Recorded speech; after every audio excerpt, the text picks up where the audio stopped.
All right, guys, this is Tara Devlin from Tarabuster, Unapologetic Liberal Talk. There's a video going around the internet, the series of tubes, of Republican Representative Chip Roy of Texas saying the quiet part out loud and confirming everything that Democrats, we normal people, liberals, progressives, have been telling the Democrats who are pining for bipartisanship like a battered spouse pining for an abuser, trying to tell these Democrats what the Republicans are up to. They're doing what they did to Obama. They're committing legislative constipation, as Robert Draper described it back in the day when they did it to Obama. But they weren't doing that to Obama, as we know. They were doing it to the American people who were in the midst of the near second Republican Great Depression in 100 years and needed relief. So they were causing pain, deliberately causing pain to the American people in order to win power. And what they're doing now is they're dragging their feet, so pretending to negotiate, and then they, in the meantime, they're giving their Republican legislatures all around the country time to ram through these anti-American, anti-democratic voter suppression bills to murder democracy once and for all. So let's listen to Chip Roy in his own words. The question, though, is what is there that is bipartisan hope? Like, where we could get involved? Is there anything? I mean, I think that depends a little bit on what comes out of the Senate. I mean, in the House, no. If something comes, I mean, I'm just being blunt. I mean, there are some bipartisan bills in the House on various matters, but on this particular topic, I'm unaware of anything significant moving because of the way, I mean, look, you're seeing it happen right now in transportation and infrastructure, right? Pelosi is just tacking hard to the left, AOC and company. You saw it unfold with this whole... Okay, I have to stop for a second to point out that this is another tactic. Anything that isn't a tax cut for the rich, if they're not filleting Jeff Bezos in Macy's window, the Republicans will frame it as tacking to the left.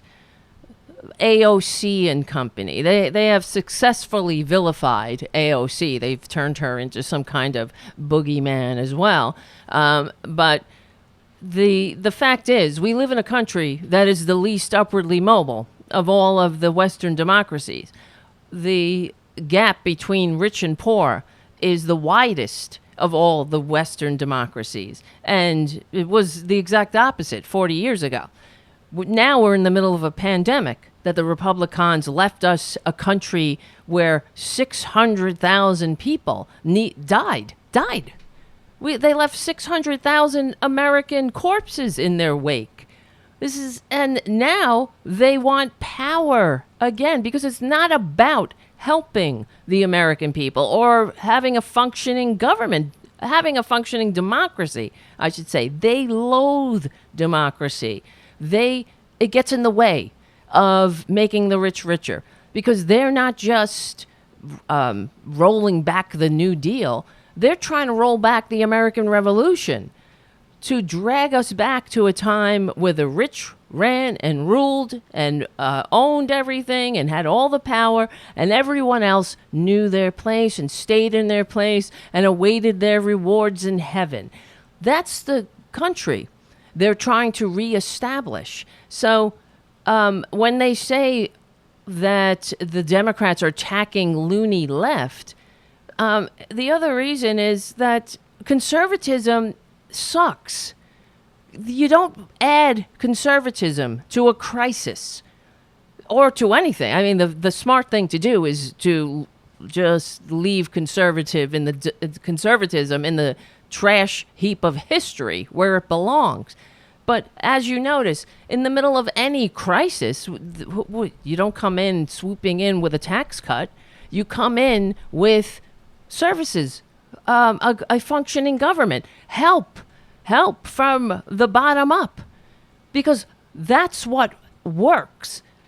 Conservatism does not work unless you define work as making the rich richer, and that's the only thing conservatism does, because everything else falls by the wayside.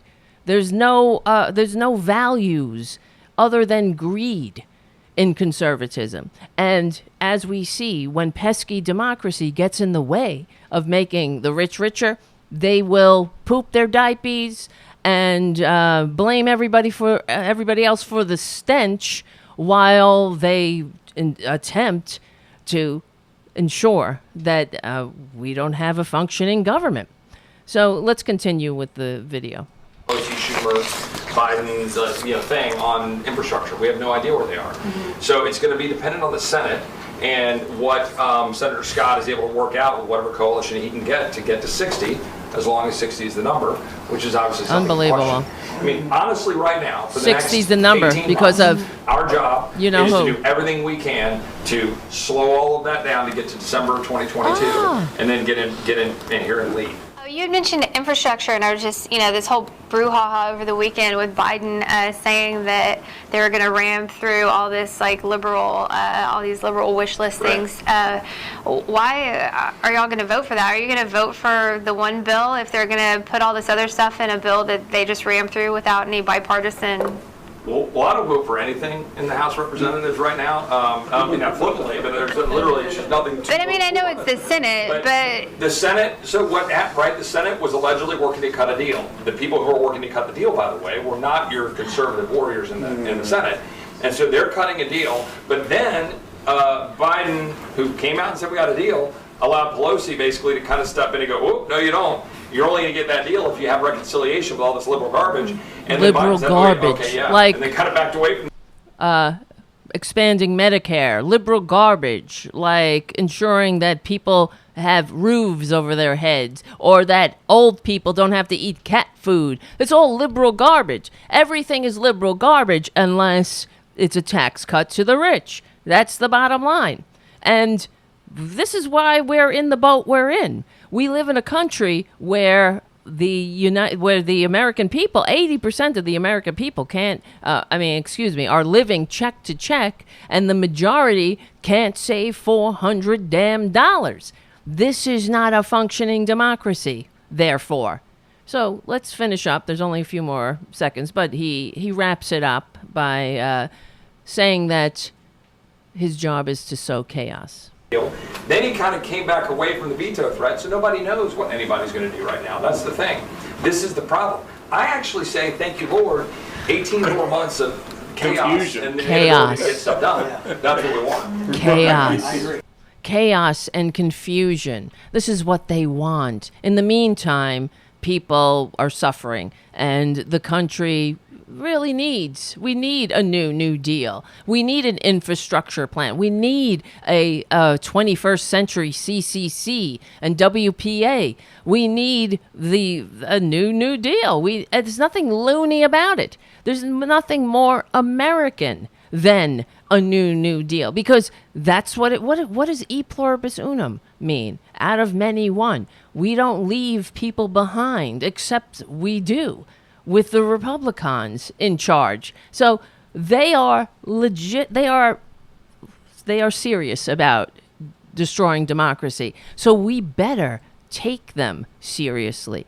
They're not negotiating in good faith. They are trying to destroy and dismantle this democracy, and in the meantime, they're going to sow chaos. They don't care if this country is at each other's throats. That's the point. And to quote Game of Thrones, they would have this country burned to the ground if they could be kings of the ashes. So we have a responsibility to ensure that in this period of time that we make sure the Republicans are not successful by stopping their voter suppression dirty tricks, by passing bills by any means necessary. Because you know that if the shoe was on the other foot, what would Mitch McConnell do?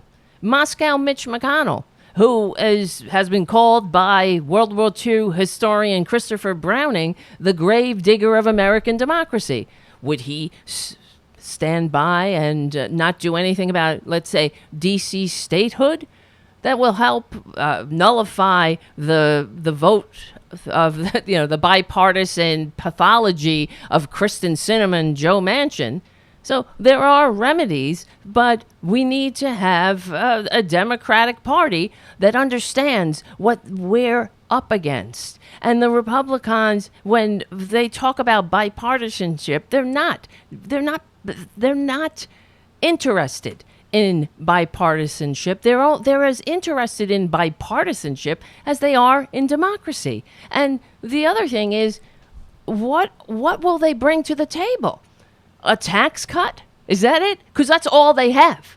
Every remedy for them is a tax cut and deregulation. As if all across the board, all regulation is bad. Because apparently they can't make a buck unless they can use America the Beautiful as a toilet for their poisonous corporate waste. But we have to fight them legally and peacefully with every tool in our toolbox and take them at their word. They're not kidding. We have only a short period of time to save democracy.